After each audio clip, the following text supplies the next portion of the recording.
애도 못 낳는 년이 당분간 친정에 가 있거라. 결혼 10년 아이를 낳지 못했다는 이유 하나로 수지는 비 오는 밤 시댁에서 쫓겨났습니다. 사흘을 기다렸지만 남편에게서는 연락 한 통 없었어요. 참다 못해 다시 찾아간 시댁, 대문을 두드렸지만 아무리 때려도 열리지 않았습니다. 손마디가 빨갛게 부르틀 때까지 주먹으로 문을 쳤지만 돌아온 건 침묵뿐이었어요. 그런데 그 침묵을 깨뜨린 건 갓 태어난 아기 울음소리였습니다. 이어서 낯선 여자의 웃음 섞인 목소리가 새어나왔어요. 어머님, 아기가 아빠를 닮았어요. 창문 틈으로 본 거실, 남편은 다른 여자를 감싸 안고 있었고 시어머니는 아기를 들여다보며 환하게 웃고 있었습니다. 수진과 눈이 마주쳤지만 남편은 아무 일 없다는 듯 고개를 돌려버렸어요. 수진은 빗물이 고인 바닥 위에 그대로 무너져 내렸습니다. 하지만 이 집은 몰랐습니다. 문 밖에 버린 그 여자의 손에 이 집을 통째로 뒤집을 비밀이 쥐어져 있었다는 거요. 사연이 시작되기 전에 무료인 구독과 좋아요를 눌러주세요. 여러분이 계신 곳을 댓글로 남겨주시면 모든 행복을 보내드리겠습니다. 장대비가 창문을 두드리던 저녁이었습니다. 빗줄기가 유리창에 부딪힐 때마다 집 안전체가 울리는 것 같았고 바람은 베란다 빨래대를 덜커덩 흔들어댔습니다. 수지는 부엌에서 저녁 설거지를 마치고 행주를 짜고 있었는데 시어머니가 거실에서 평소와는 전혀 다른 부드러운 목소리로 이름을 불러 세웠습니다. 수진아, 잠깐 나와봐라. 시어머니의 그 목소리에는 평소의 날카로움이 없었습니다. 오히려 이상할 정도로 다정했죠. 수지는 젖은 손을 앞치마에 닦으며 거실로 나갔고 시어머니는 소파 끝에 걸터 앉아 두 손을 무릎 위에 가지런히 올린 채 수진을 올려다보고 있었습니다. 요즘 많이 힘들지. 얼굴도 야위고 기운도 없어 보이는데 한 달만 친정 가서 좀 쉬다 와라. 위로처럼 들렸습니다. 하지만 수진의 등줄기를 타고 이상한 한기가 내려왔죠.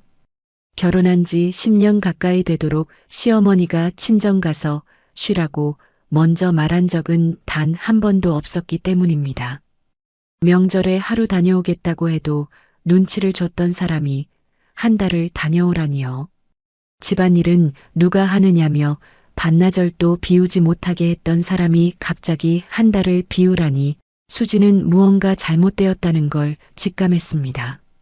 어머님, 갑자기 왜 그러세요? 무슨 일 있으세요? 수진이 묻자 시어머니는 대답 대신 자리에서 일어났습니다. 그리고 곧장 안방으로 걸어가더니 수진의 옷장을 열고 짐 가방을 꺼내기 시작했어요. 수진은 놀라서 뒤따라갔지만 시어머니는 이미 옷을 한 움큼씩 집어 가방 안에 밀어넣고 있었습니다. 옷걸이째 잡아당겨 훅 뽑아내는 그 손놀림에는 배려라고는 찾아볼 수 없었습니다. 오히려 오늘 안으로 반드시 내보내야 한다는 조급함이 손끝 하나하나에 묻어 있었죠. 어머님, 왜 이러세요? 제가 뭘 잘못했어요? 수진의 목소리가 떨렸습니다. 시어머니는 멈추지 않았고 서랍장을 열어 속옷까지 꺼내 가방에 쑤셔 넣었습니다. 수진은 시어머니의 팔을 붙잡고 싶었지만 몸이 돌처럼 굳어버려 손가락 하나 움직일 수 없었습니다. 남편은 안방 문 옆에 서 있었습니다. 팔짱을 끼고 벽에 기댄 채 아내의 눈을 단 한 번도 마주치지 않았죠. 고개를 살짝 숙여 바닥만 내려다보고 있었는데 그 모습이 수진의 가슴을 더 깊이 찔렀습니다. 말리지도 않고 설명하지도 않고 그냥 서 있기만 하는 남편. 시어머니의 차가운 말보다 남편의 그 침묵이 수진에게는 더 무섭게 느껴졌어요. 왜 이러시는 거냐고요? 제발 말씀 좀 해주세요. 수진이 다시 한번 물었을 때 시어머니는 가방 지퍼를 닫는 손을 멈추고 천천히 고개를 돌렸습니다. 눈에는 동정도 미안함도 없었습니다. 그리고 낮고 차가운 목소리로 입을 열었죠. 애도 못 낳는 몸으로 집안 공기만 무겁게 만들지 말고 잠깐 빠져 있는 게 서로 편하다. 그 말은 칼이었습니다. 가슴 한가운데를 정확히 찌르는 칼이었죠. 수지는 숨이 턱 막혔고 입술이 벌어졌지만 어떤 소리도 나오지 않았습니다. 눈앞이 하얗게 흐려지면서 귓속에서 심장 뛰는 소리만 크게 울렸어요. 10년 동안 아이를 갖지 못해 스스로를 탓하며 살아왔지만 그렇게 직접적으로 그렇게 잔인하게 말을 들은 적은 처음이었습니다. 수진의 눈에서 눈물이 차올랐지만 떨어뜨리지 않으려고 천장을 올려다봤습니다. 울면 지는 것 같았고 이 상황을 인정하는 것 같았으니까요. 수지는 떨리는 눈으로 남편을 바라봤습니다. 제발 한마디만 해달라는 눈빛이었죠. 당신이 막아줘야 하는 거 아니냐고 눈으로 소리 없이 외치고 있었습니다. 남편의 입꼬리가 미세하게 움직였고 뭔가 말하려는 것처럼 보였습니다. 수지는 그 찰나의 움직임에 매달렸어요. 남편은 그제야 입을 열었습니다. 이번엔 그냥 다녀와. 짧고 건조한 한마디였습니다. 위로도 아니고 설명도 아닌 그저 빨리 나가라는 뜻이 담긴 말이었죠. 수지는 그 순간 자기가 이 집에서 이미 버려졌다는 걸 온몸으로 느꼈습니다. 시어머니의 말도 아팠지만 남편의 그 한마디가 더 깊은 곳을 찢어놓았어요. 나를 보호하지 않겠다는 선언이나 다름없었으니까요. 10년을 함께한 남편이 아내 편이 아니라 내보내는 쪽에 서 있다는 사실이 시어머니의 그 어떤 독한 말보다 더 크게 수진을 무너뜨렸습니다. 수진은 현관으로 걸어갔습니다. 다리에 힘이 풀려 벽을 짚으며 겨우 걸었고 신발장에서 구두를 꺼내 신는 동안 손이 계속 미끄러졌습니다. 시어머니는 수진이 현관에서 신발을 신는 동안 단 한 번도 그쪽을 보지 않았고 이미 거실로 돌아가 리모컨을 집어들었습니다. 마치 오래된 짐을 정리하고 나서 한결 가뿐해진 사람처럼요. 남편은 휴대전화를 꺼내 택시를 부르고 있었어요. 택시 5분이면 온다. 남편이 그렇게 말했을 때 수지는 자기가 사람이 아니라 짐짝처럼 다뤄지고 있다는 걸 선명하게 깨달았습니다. 남편에게 수지는 빨리 치워야 하는 물건이었던 거예요. 가방 하나 들려 내보내면 끝나는 그런 존재였던 겁니다. 현관문이 열리자 빗소리가 폭포처럼 쏟아져 들어왔습니다. 수지는 우산을 폈지만 바람에 살대가 꺾이면서 제대로 펴지지 않았습니다. 결국 반쯤 부러진 우산을 들고 비를 맞으며 대문 밖으로 나섰죠. 빗물이 머리 위로, 어깨 위로, 등 위로 거침없이 쏟아졌고 옷은 순식간에 피부에 달라붙었습니다. 가방 손잡이를 잡은 손이 미끄러워 두 손으로 꼭 쥐어야 했고 구두 안으로 물이 차올라 한 걸음 걸을 때마다 질퍽거리는 소리가 났습니다. 택시 불빛이 골목 끝에서 보이는 순간 남편의 휴대전화가 울렸습니다. 수지는 택시를 향해 걸으면서 뒤를 돌아봤고 남편은 현관 처마 밑에서 급하게 전화를 받고 있었습니다. 비는 세차게 내리고 있었지만 수진과 남편 사이의 거리는 불과 몇 걸음이었고 전화 속 목소리는 빗소리 사이로 또렷하게 들려왔습니다. 오빠, 지금 병원이에요. 진통 더 심해졌어요. 젊은 여자 목소리였습니다. 다급하면서도 어딘가 응석이 묻어나는 그 목소리가 수진의 귓속을 파고들었죠. 수진은 그 자리에서 멈춰 섰습니다. 비를 맞고 있다는 것도 택시가 기다리고 있다는 것도 잊어버린 채 남편의 얼굴을 바라봤습니다. 남편은 수진과 눈이 마주치는 순간 고개를 확 돌렸습니다. 눈빛에는 당황함도 미안함도 아닌 들켜버린 사람 특유의 차갑고 날카로운 경계심만 서려 있었어요. 그리고 전화기를 귀에 바짝 붙인 채 현관 안쪽으로 들어가 버렸죠. 현관문이 닫혔고 잠금장치 돌아가는 소리가 빗소리 사이로 딸깍 울렸습니다. 수지는 그 자리에 서서 닫힌 문을 한참 동안 바라봤습니다. 빗물이 눈 위로 흘러내렸지만 눈을 감지 못했어요. 머릿속에서 방금 들은 목소리가 계속 맴돌았습니다. 병원, 진통, 오빠. 그 단어들이 퍼즐 조각처럼 맞춰지는 순간 수진의 무릎에서 힘이 빠졌습니다.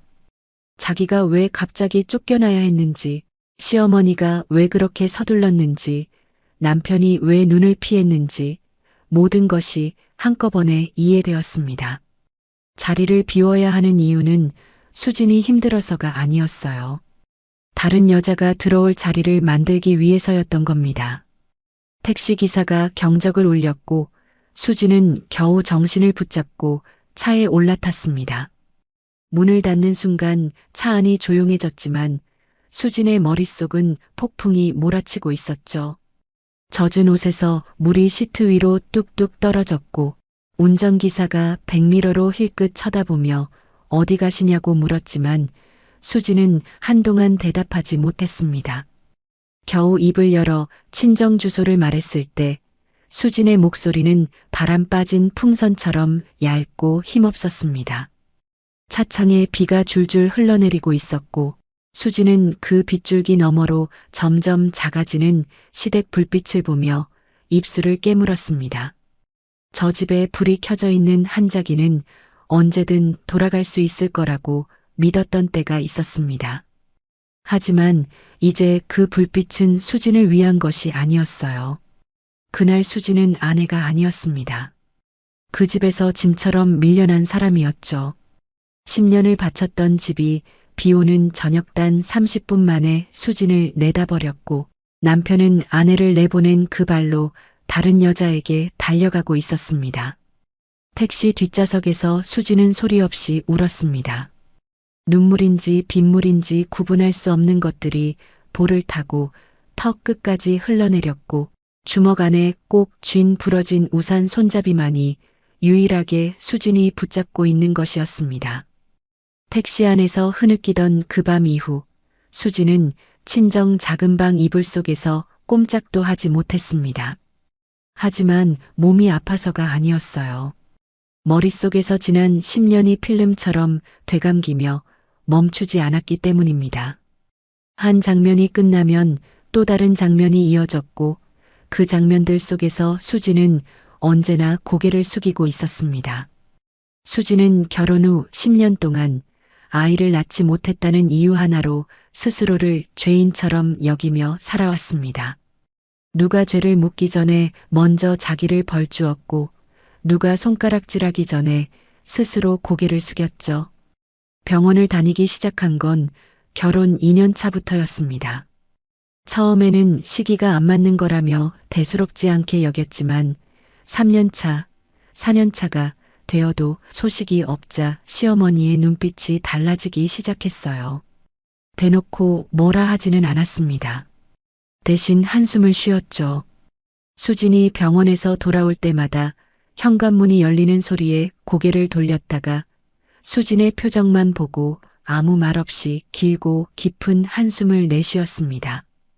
그 한숨은 어떤 말보다 더 크게 수진의 가슴을 짓눌렀어요. 차라리 소리를 지르거나 따졌으면 싸우리라도 할 수 있었을 텐데 한숨은 싸울 수도 막을 수도 피할 수도 없는 소리였습니다. 한숨이 끝난 뒤의 침묵은 더 무거웠고 수지는 그 침묵 속에서 매번 자기가 이 집에 빚을 지고 있다는 기분을 느꼈습니다. 밥상에서는 늘 손주 이야기가 돌았습니다. 시어머니는 옆집 며느리가 둘째를 낳았다는 이야기를 꺼냈고 남편 친구 부인이 돌잔치를 한다는 소식을 전했어요. 그때마다 수지는 젓가락을 내려놓고 조용히 앉아 있어야 했습니다. 숨만 쉬는 사람처럼요. 밥알 하나가 목에 걸린 것처럼 넘어가지 않았지만 표정은 괜찮은 척 유지해야 했죠. 시어머니가 이야기를 마칠 때까지 고개를 살짝 끄덕이고 그 자리가 끝나면 화장실에 들어가 거울 앞에서 숨을 골랐습니다. 명절은 더 힘들었습니다. 친척들이 모이면 빠지지 않고 나오는 질문이 있었어요. 좋은 소식 없어? 수지는 웃으며 넘겼습니다. 아직이요. 열심히 하고 있어요. 그렇게 가볍게 대답했지만 밤이 되면 그 말이 머릿속을 맴돌았습니다. 이불을 뒤집어 쓰고 누워도 잠이 오지 않았고 천장을 바라보며 같은 생각만 반복했죠. 내가 뭘 잘못한 걸까? 내 몸이 왜 이런 걸까? 수지는 그렇게 매번 자기 자신을 심판대에 올려놓고 유죄를 선고했습니다. 답을 찾을 수 없는 질문을 밤마다 되풀이하면서 수지는 조금씩 자기 자신을 달아 없애고 있었어요. 남편은 처음에는 괜찮다고 했습니다. 애가 전부가 아니야. 우리 둘이서도 잘 살 수 있어. 결혼 3년 차까지는 그 말이 진심처럼 들렸어요.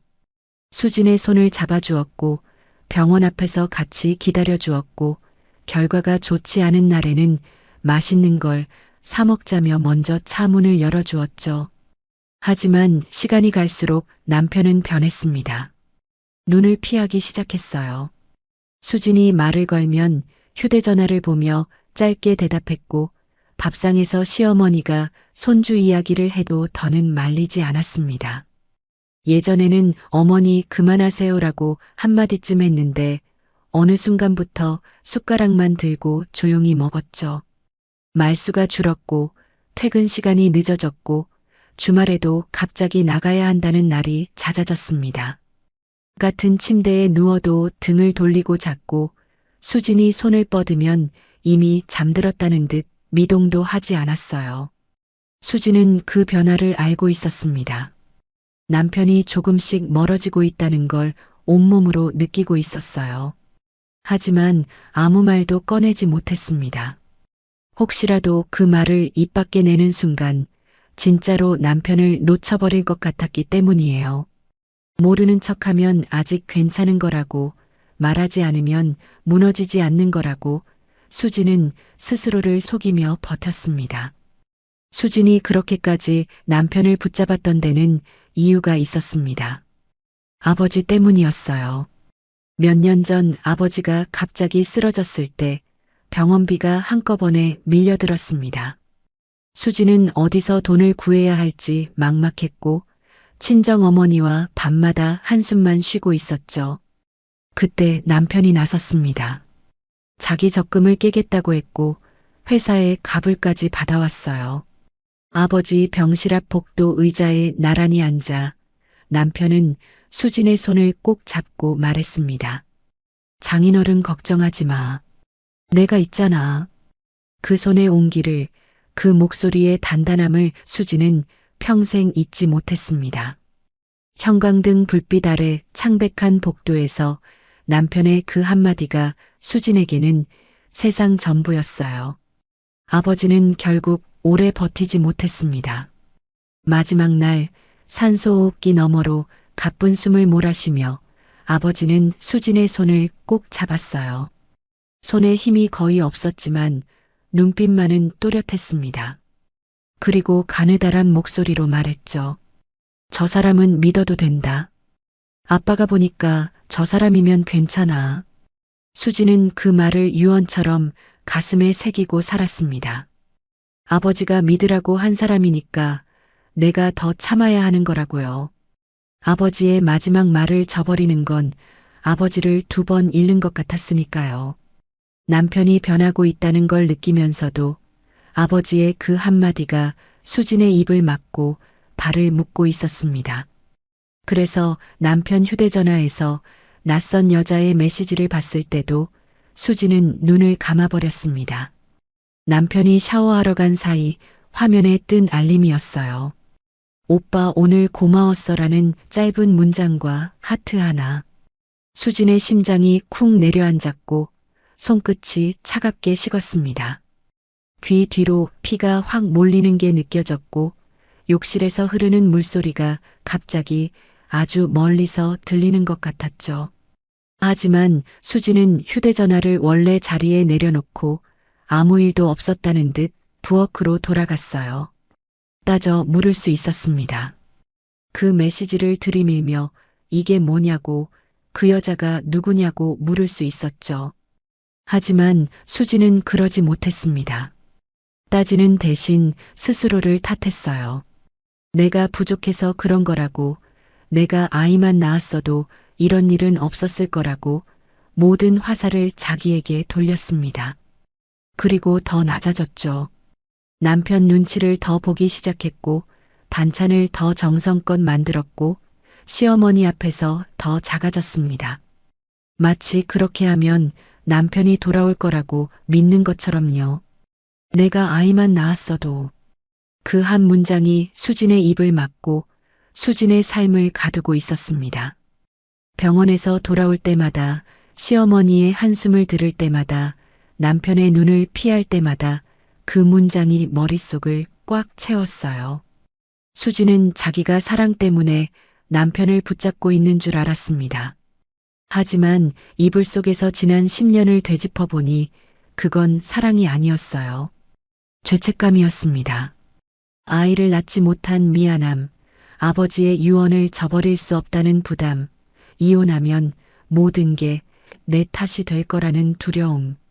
그것들이 뒤엉켜 수진을 그 자리에 묶어놓고 있었던 겁니다. 수진이 붙잡고 있었던 건 남편이 아니라 자기가 만들어낸 죄책감의 사슬이었어요. 그 사이 남편은 다른 여자의 손을 잡았습니다. 수진은 알고 있었어요. 퇴근이 늦어지는 날이 잦아진 것도, 주말마다 갑자기 약속이 생기는 것도, 샤워를 하고 나올 때 은은하게 풍기던 낯선 향수 냄새도 전부 느끼고 있었습니다. 하지만 외면했죠. 눈을 감으면 보이지 않을 거라고, 모른 척하면 없는 일이 될 거라고 스스로를 속이며 하루하루를 견뎠습니다. 수지는 남편을 잃는 게 두려워서 자기 자신을 버렸습니다. 자존심도 의심도 분노도 전부 삼켜버렸고, 그 선택이 결국 비 오는 날 짐 가방을 들고 현관을 나서야 했던 오늘의 수진을 만들었어요. 이불 속에서 천장을 바라보며 수지는 처음으로 또렷하게 깨달았습니다. 10년 동안 참아온 자기는 아내가 아니었다는 걸요. 사랑받는 사람도 아니었고, 스스로를 희생시키며 겨우 버텨온 사람이었을 뿐이라는 걸요. 그리고 그 희생을 남편은 단 한 번도 고맙다고 말한 적이 없었다는 것까지 그날 밤 수지는 전부 마주했습니다. 친정에 온 지 사흘째, 남편에게서는 단 한 통의 연락도 오지 않았습니다. 전화를 걸면 신호만 울리다 끊겼고, 문자를 보내도 읽었다는 표시조차 뜨지 않았어요. 수지는 휴대전화를 손에서 놓지 못했습니다. 밥을 먹을 때도 옆에 두었고, 화장실에 갈 때도 들고 갔으며, 밤에는 화면이 켜질까봐 가슴 위에 올려놓고 잠을 청했습니다. 하지만 전화기는 한 번도 울리지 않았어요. 셋째 날 저녁, 창밖으로 빗줄기가 굵어지기 시작했습니다. 수지는 어두운 방에 앉아 전화기 화면만 들여다보고 있었는데, 문득 견딜 수 없는 불안이 밀려왔어요. 사흘 동안 연락이 없다는 건 연락을 못하는 게 아니라 안 하는 거라는 뜻이었습니다. 그 사실을 머리로는 알고 있었지만 가슴이 받아들이지 못했죠. 혹시 무슨 일이 생긴 건 아닌지, 혹시 내가 먼저 가면 문이라도 열어줄지, 그 한 가닥 희망이 수진을 일으켜 세웠습니다. 수진은 엄마에게 말하지 않고 조용히 신발을 신었습니다. 현관문을 열자 바람이 빗물을 실어 얼굴에 뿌렸고, 나가는 순간부터 옷이 젖기 시작했어요. 우산을 펼쳤지만 바람이 워낙 거세 살대가 한쪽으로 뒤집혔고, 결국 우산은 바람막이도 못 되는 장식품이 되어버렸습니다. 시댁까지 가는 길이 그날따라 유독 멀게 느껴졌습니다. 빗물이 도로 위를 흘러 발목 높이까지 차올랐고, 수진의 옷은 순식간에 흠뻑 젖어 피부에 달라붙었습니다. 신발 안으로 물이 들어차 걸을 때마다 찰박찰박 소리가 났고, 치마 끝에서는 물이 줄줄 흘러내렸어요. 머리카락은 빗물에 젖어 이마와 볼에 들러붙었고 앞이 제대로 보이지 않을 만큼 비가 세차게 쏟아졌습니다. 그래도 수지는 멈추지 않았어요. 이 비를 뚫고 가면 남편이 문을 열어줄 거라는 그 하나만 믿고 걸었습니다. 시댁 대문 앞에 도착했을 때 수진의 몸에서는 빗물이 줄줄 흘러내리고 있었습니다. 손끝은 하얗게 질려 있었고 입술은 파랗게 떨리고 있었어요. 초인종 버튼을 누르려는데 손가락에 힘이 들어가지 않아 두세 번이나 미끄러졌습니다. 겨우 버튼을 눌렀지만 안에서는 아무런 반응이 없었어요. 한 번 더 눌렀습니다. 그래도 문은 열리지 않았죠. 3번, 4번, 5번. 초인종을 누를 때마다 손가락 끝이 저릿저릿했지만 수지는 멈출 수 없었습니다. 분명 안에는 사람이 있었어요. 거실 창문 사이로 불빛이 새어나왔고 희미하게 사람이 움직이는 그림자가 보였습니다. 누군가 커튼을 살짝 젖히는 것 같더니 다시 닫아버렸어요. 수진을 확인하고도 문을 열지 않는 거였습니다. 수지는 결국 주먹으로 대문을 두드리기 시작했습니다. 철문에 주먹이 부딪힐 때마다 둔탁한 소리가 빗소리를 뚫고 울렸어요. 손마디가 빨갛게 달아올랐지만 멈출 수 없었습니다. 여보, 나야. 제발 문 좀 열어줘. 목이 쉴 만큼 외쳤지만 안에서는 아무 대답이 없었습니다. 비는 점점 더 거세졌고 바람이 수진의 몸을 밀어 비틀거릴 정도였어요.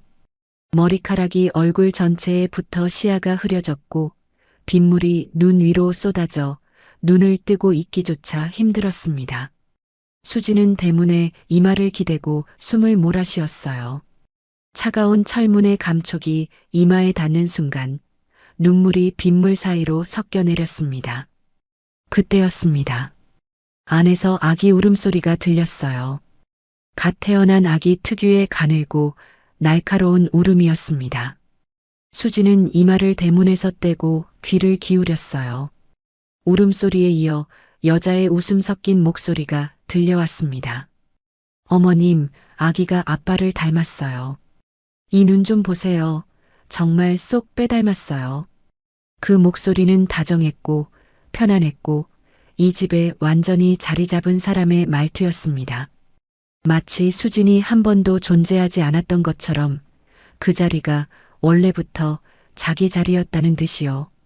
시어머니의 목소리가 이어졌습니다. 그래, 우리 집 장손이다. 이 녀석이 우리 집안 다 살릴 거야. 환하게 웃는 시어머니의 목소리였습니다.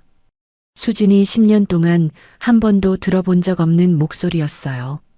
며느리인 자기에게는 한숨과 눈치와 차가운 침묵뿐이었던 사람이 대문 하나 너머에서 저렇게 행복하게 웃고 있었습니다. 장손이라는 말이 번개처럼 수진의 귀를 찢었고 그 단어 하나가 수진의 10년을 통째로 부정해버렸습니다. 수진은 천천히 대문 옆 창문 쪽으로 발을 옮겼습니다. 커튼 사이로 좁은 틈이 있었고 거실 불빛이 그 틈으로 새어나오고 있었어요. 수진은 떨리는 손으로 벽을 짚고 그 틈에 눈을 가져다 댔습니다. 거실 소파에 남편이 앉아 있었습니다. 그리고 그 옆에 젊은 여자가 있었어요. 남편은 한 팔로 그 여자의 어깨를 감싸 안고 있었고 여자는 포대기에 쌓인 아기를 품에 안은 채 남편 쪽으로 몸을 기울이고 있었습니다. 시어머니는 아기 얼굴을 들여다보며 연신 웃고 있었고 거실 탁자 위에는 미역국, 그릇과 과일 접시가 놓여 있었어요. 따뜻하고 완벽한 가족의 풍경이었습니다. 수진이 빠진 자리에 다른 여자가 앉아 있었고 수진이 낳지 못한 아이를 그 여자가 안고 있었습니다. 그 순간 남편이 고개를 돌렸고 창문 너머 수진과 눈이 마주쳤습니다. 빗물에 젖어 머리카락이 얼굴에 들러붙고 입술이 파랗게 질린 아내의 얼굴을 남편은 분명히 보았습니다. 1초, 2초. 짧은 시간이었지만 수진에게는 영원처럼 길었어요. 남편의 눈에서 어떤 감정이라도 읽고 싶었습니다. 미안함이든 당황함이든 아니면 놀라움이라도요. 하지만 남편은 아무 일도 없다는 듯 고개를 돌렸습니다. 시선을 거둔 뒤 옆에 앉은 여자에게 뭔가 말하며 아기 이불을 여며주었어요. 마치 창밖에 아무도 서 있지 않은 것처럼, 수진이란 사람이 처음부터 없었던 것처럼요. 수진의 무릎에서 힘이 빠졌습니다. 벽을 짚고 있던 손이 미끄러졌고 수진은 그대로 대문 앞 바닥에 주저앉았어요. 빗물이 고인 웅덩이 위에 그대로 앉아버렸지만 차가운 물이 치마를 적시는 것조차 느껴지지 않았습니다. 머릿속이 텅 비어버렸고 심장이 멈춘 것처럼 가슴 안이 아무것도 느껴지지 않았어요. 대문 하나 사이로 수지는 완전히 지워져 있었습니다. 안에서는 웃음소리가 흘러나왔고 아기 울음이 잦아드는 소리가 들렸고 시어머니가 콧노래를 흥얼거리는 소리까지 새어나왔어요. 수진이 10년 동안 간절히 원했던 풍경이 바로 저 문 안에 있었습니다. 하지만 그 풍경 안에 수진의 자리는 없었어요. 비는 여전히 거세게 내리고 있었습니다. 수진은 젖은 바닥에 앉은 채 한참을 움직이지 못했어요. 빗물이 머리 위로, 어깨 위로 쏟아졌지만 우산을 펼 생각조차 하지 못했습니다. 그저 닫힌 대문만 바라보고 있었죠. 그런데 이상한 일이 일어났습니다. 눈물이 멈췄어요. 빗물은 계속 흘러내렸지만 눈에서 나오는 물은 어느 순간 말라버렸습니다. 가슴 한가운데가 텅 비어 있었는데 그 빈자리를 슬픔이 아닌 다른 무언가가 채우기 시작했어요. 뜨겁지도 않고 차갑지도 않은 단단하고 조용한 것이었습니다. 수지는 천천히 바닥에서 손을 짚고 일어섰습니다. 무릎이 떨렸지만 두 발로 서는데 성공했어요. 빗물에 젖은 얼굴을 손등으로 한번 훔치고 마지막으로 시댁 대문을 바라봤습니다. 그날 폭우 속에서 수지는 무너졌습니다. 하지만 동시에 그 바닥에서 다시는 이 문 앞에 서지 않겠다는 결심이 태어났어요. 돌아서는 수진의 등 뒤로 빗소리만 세차게 울렸고 시댁 거실의 웃음소리는 점점 멀어져 갔습니다. 수진이 친정 현관 앞에 도착했을 때 몸은 이미 사람의 형태를 간신히 유지하고 있을 뿐이었습니다. 젖은 신발을 벗을 힘도 없었고 초인종을 누를 손가락조차 올라가지 않았어요. 수지는 그 상태로 현관문 앞 바닥에 그대로 주저앉아 버렸습니다. 등이 문에 기대졌고 고개가 앞으로 푹 꺾였고 젖은 옷에서 물이 뚝뚝 떨어져 발밑에 작은 웅덩이가 만들어졌습니다. 그 모습은 사람이라기보다 누군가 현관 앞에 버리고 간 짐짝에 가까웠어요. 안에서 인기척을 느꼈는지 현관 불이 켜졌고 문이 열렸습니다. 엄마였어요. 엄마는 문을 열고 바닥에 주저앉아 있는 딸을 본 순간 얼굴이 하얗게 질렸습니다. 입이 벌어졌지만 소리가 나오지 않았고 눈이 크게 떠진 채 1초쯤 그대로 멈춰 있었어요. 그러다 한 박자 늦게 정신이 돌아온 듯 다급히 달려왔습니다. 수진아, 수진아, 이게 무슨 꼴이야? 대체 무슨 일이야? 엄마가 수진의 어깨를 잡고 흔들었지만 수진은 고개를 들 힘조차 남아있지 않았습니다. 눈은 뜨고 있었지만 초점이 없었고 입술은 파랗게 질린 채 가늘게 떨리고만 있었어요. 엄마는 젖은 딸을 안으로 끌어들였습니다. 수진의 몸에서 떨어지는 물이 현관 바닥에 길게 자국을 남겼고 수진이 지나간 자리마다 빗물이 질퍽하게 고였습니다. 엄마는 수건을 가져와 수진의 얼굴을 닦아주었어요. 이마에 들러붙은 머리카락을 조심스럽게 떼어내고 볼 위로 흐르는 물기를 부드럽게 문질렀습니다. 차가워진 귀 뒤쪽까지 꼼꼼히 닦아주는 손길에서 수진은 이 세상에서 유일하게 남은 온기를 느꼈어요. 수진은 입술만 달싹거렸지만 말이 나오지 않았습니다. 목구멍이 막힌 것처럼 숨조차 제대로 쉬어지지 않았죠. 그런데 엄마의 따뜻한 손이 볼에 닿는 순간 무언가 무너졌습니다. 시댁 대문 앞에서도 참았고 빗속에서 일어설 때도 이를 악물었고 여기까지 걸어오는 동안에도 입술을 깨물며 버텼는데 엄마 손이 닿자마자 그 모든 것이 한꺼번에 터져버렸어요.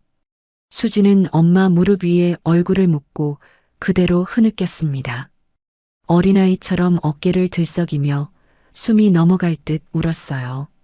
온몸이 경련하듯 떨렸고 울음소리는 신음에 가까웠습니다. 엄마는 아무 말 없이 수진의 젖은 머리를 쓰다듬었고 수진은 그 손길 아래서 한참을 울었습니다. 얼마나 지났을까요? 울음이 조금 잦아든 뒤 수진은 겨우 입을 열었습니다. 목소리가 갈라졌고 턱이 떨려 말이 제대로 이어지지 않았어요. 엄마 나 문 앞에서 버려졌어. 그 말은 수진의 입에서 나왔지만 정작 자기 귀에 들리는 순간 심장을 다시 한번 찢어놓는 것 같았습니다. 버려졌다는 말을 내가 직접 하고 있다는 사실이, 그걸 소리내어 인정하고 있다는 사실이 비 맞던 그 순간보다 더 아팠어요. 엄마의 손이 수진의 머리카락 위에서 멈췄고 수건을 쥔 손에 힘이 들어가는 게 느껴졌습니다. 엄마도 울고 싶었을 겁니다. 하지만 엄마는 울지 않았어요. 이를 악물고 딸의 머리를 다시 쓰다듬기 시작했습니다. 수지는 그날 밤 있었던 일을 처음부터 끝까지 털어놓았습니다. 사흘 동안 연락이 없어 견딜 수 없었던 것, 폭우 속에서 시댁으로 찾아간 것, 대문 앞에서 초인종을 누르고 또 누르고 주먹으로 문을 두드렸지만 아무도 열어주지 않았던 것, 손마디가 빨개지도록 두드려도 안에서는 커튼만 살짝 젖혔다가 다시 닫아버렸다는 것까지 말했어요. 말하는 동안 수진의 손은 무의식적으로 자기 손등을 문지르고 있었습니다. 대문을 두드리다 까진 자국이 아직 남아 있었어요. 그리고 안에서 들리던 소리들을 말했습니다. 갓 태어난 아기의 울음소리, 아기가 아빠를 닮았다며 웃던 젊은 여자의 목소리, 우리 집 장손이라며 환하게 웃던 시어머니의 목소리. 수진이 10년 동안 한 번도 듣지 못했던 시어머니의 행복한 웃음을 대문 밖 빗속에 서서 들어야 했다고 수진의 목소리는 다시 떨리기 시작했어요. 창문 틈으로 남편이 그 여자의 어깨를 감싸 안고 있는 모습을 똑똑히 봤다고 말했을 때 엄마의 숨소리가 거칠어졌습니다. 그리고 남편과 눈이 마주쳤는데 아무 일도 없다는 듯 고개를 돌려버렸다고, 마치 창밖에 아무도 없는 것처럼 수진을 지워버렸다고 말하자 엄마의 얼굴이 돌처럼 굳어버렸어요. 입술이 하얗게 변했고 턱에 힘이 잔뜩 들어갔고 눈동자가 미세하게 흔들렸지만 한마디도 하지 않았습니다. 분노가 너무 클 때 사람은 오히려 말을 잃는다는 걸 수지는 엄마의 그 얼굴에서 처음 보았습니다. 바로 그때였습니다. 현관 초인종이 울렸어요. 이 늦은 시간에 누가 왔나 싶어 엄마가 문을 열자 동네 슈퍼를 하시는 아주머니가 서 있었습니다. 손에 비닐봉지를 들고 젖은 우산을 접으며 미안한 표정으로 서 있었어요. 이 시간에 죄송한데 아까 수진이가 비 맞고 우는 걸 봐서 밤새 마음이 편치가 않아 그냥 올 수가 없었어요. 아주머니는 현관 안쪽으로 들어오며 걱정스러운 눈으로 수진을 바라봤습니다. 수진은 고개를 숙인 채 아무 말도 하지 못했어요. 아주머니는 엄마 옆에 앉더니 한참을 망설이다가 손가락으로 무릎을 두어 번 두드린 뒤 입을 열었습니다. 사실 진작에 말씀을 드렸어야 했는데 저만 본 게 아니에요. 아주머니는 남편 차에서 배가 많이 부른 젊은 여자가 내리는 걸 여러 번 봤다고 했습니다.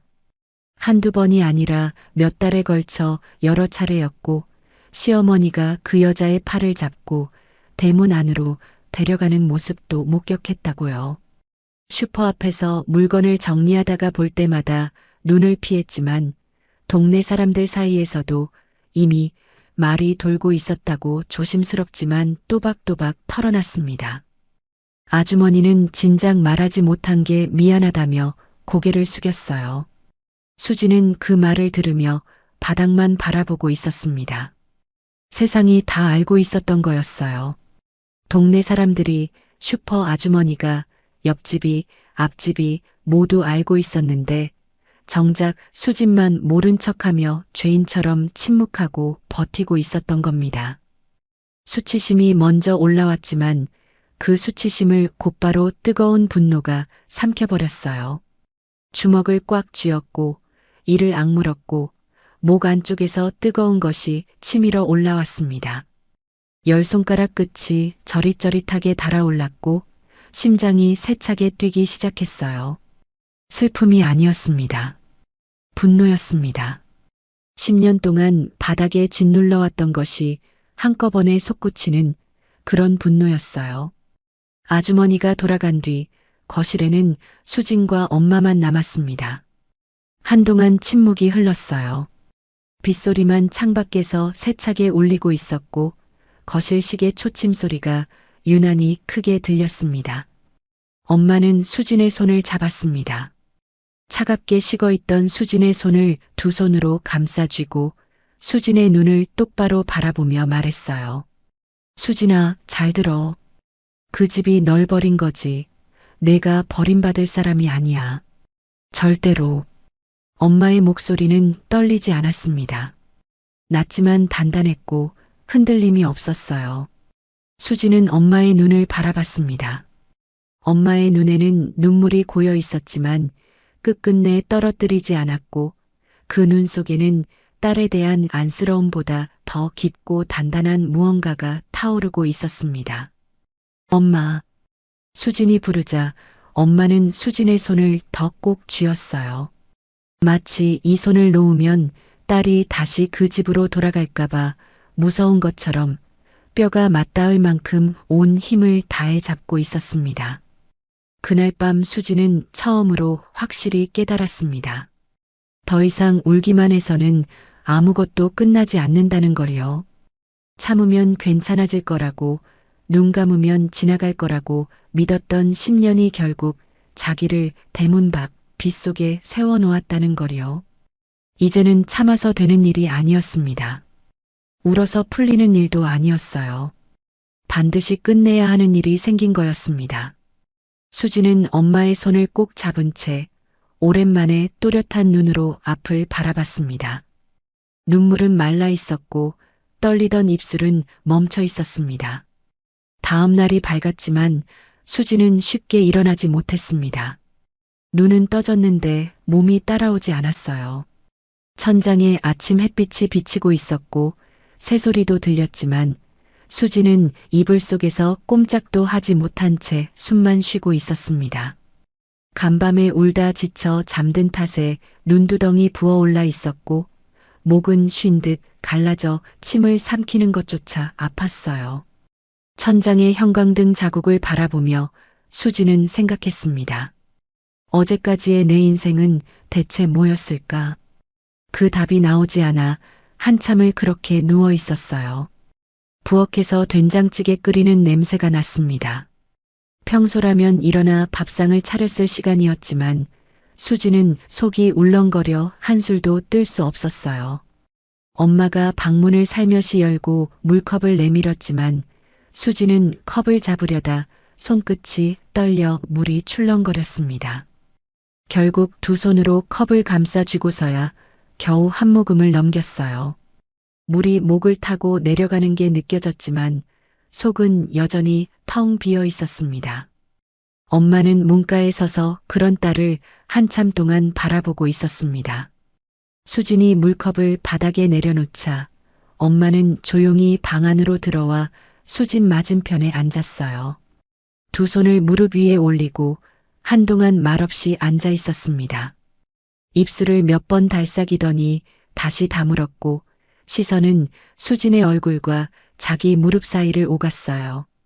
그러다 결국 깊은 한숨을 한 번 내쉬었습니다. 더는 숨길 수 없다는 표정이었어요. 마치 오래 묻어둔 상자의 잠금 장치를 풀기 직전 마지막으로 한번 망설이는 사람의 얼굴이었습니다. 수진아, 내가 그 집에서 당한 일을 보고 나니까 이제는 꼭 말해야겠다. 엄마의 목소리는 낮았지만 흔들림이 없었습니다. 수진은 이불 위에 앉은 채 엄마를 바라봤어요. 엄마의 눈에는 간밤의 분노 대신 무겁고 단단한 결심이 담겨 있었습니다. 오래 참아온 사람만이 가질 수 있는, 이제는 돌이킬 수 없다는 걸 아는 사람의 눈빛이었어요. 시댁회사가 들어가 있는 그 건물 있지. 그 건물이 사실은 내 아버지가 엄마 앞으로 남긴 재산이야. 수지는 그 말을 듣고 한동안 아무 반응도 하지 못했습니다. 머릿속이 하얘졌어요. 엄마가 방금 무슨 말을 했는지 이해가 되지 않았고 잘못 들은 줄 알고 엄마 얼굴만 멍하니 바라봤습니다. 시댁회사 건물이요. 남편이 매일 출근하고 시어머니가 사장 부인이라며 으스대던 바로 그 건물이요. 수진의 입이 벌어졌지만 어떤 말도 나오지 않았어요. 엄마는 수진의 그 표정을 예상했다는 듯 서두르지 않고 천천히 말을 이어갔습니다. 아버지가 살아있을 때 사위 자존심이 다칠까봐 절대 말하지 말자고 했어. 처가에서 건물까지 갖고 있다는 걸 알면 시댁에서 내 남편이 길을 못 필 거라고. 그래서 나도 지금까지 숨겼던 거야. 수지는 입을 열려 했지만 말이 나오지 않았습니다. 아버지가 돌아가시기 전 병상에서 남편의 손을 잡고 믿어도 된다고 했던 장면이 떠올랐어요. 그 아버지가 건물을 남겼다고요. 시댁회사가 들어가 있는 바로 그 건물을요. 수진의 심장이 크게 한번 뛰었고 손바닥에 땀이 배어나기 시작했습니다. 엄마는 계속 말했습니다. 딸의 결혼 생활이 괜히 꼬일까봐, 시댁 식구들이 열등감을 느끼고 수진을 더 괴롭힐까봐 일부러 뒤에서만 지켜봤다고요.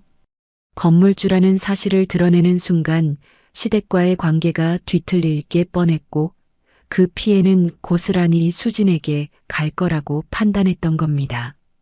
그래서 10년 동안 입을 다물고 딸이 시댁에서 한숨 듣고 눈치 보며 사는 걸 알면서도 참았다고요.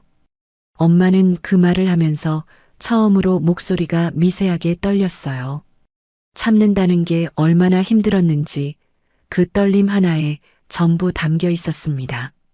실제로 임대 계약은 엄마 이름이 아닌 관리법인을 통해 처리되어 있었습니다. 건물 소유주가 누구인지 시댁 식구들은 전혀 모르고 지내왔던 거예요. 매달 관리비를 내고 임대료를 내고 그 건물에서 회사를 운영하면서도 자기네 장모가 건물주라는 사실을 꿈에도 몰랐던 겁니다. 수진도 몰랐어요. 10년 동안 시댁 눈치를 보며 힘없는 친정 딸이라고 스스로를 깎아내리고 있었는데 정작 시댁 회사가 서 있는 땅이 친정 재산이었다니요. 원래는 끝까지 참으려고 했어. 내가 그 집에서 잘 살기만 하면 엄마는 죽을 때까지 말 안 할 생각이었어. 엄마는 무릎 위에 올린 손을 꽉 쥐며 말했습니다. 손등에 핏줄이 도드라질 만큼 힘이 들어가 있었어요. 근데 비 오는 밤에 내 딸을 문 밖에 세워두고 안에서 다른 여자 앉혀놓고 웃고 있는 걸 알고 나니까 더는 봐줄 이유가 없어졌어. 엄마의 눈빛이 달라졌습니다. 간밤에 수진의 머리를 쓰다듬며 눈물을 참던 어머니의 얼굴이 아니었어요. 냉정하고 또렷한 결정을 내린 사람의 얼굴이었습니다. 딸을 지키기 위해 10년을 참았던 엄마가 이제 딸을 지키기 위해 칼을 빼든 거였어요. 엄마는 자리에서 일어나 안방 장롱 깊숙한 곳에서 갈색 서류 봉투 하나를 꺼내왔습니다.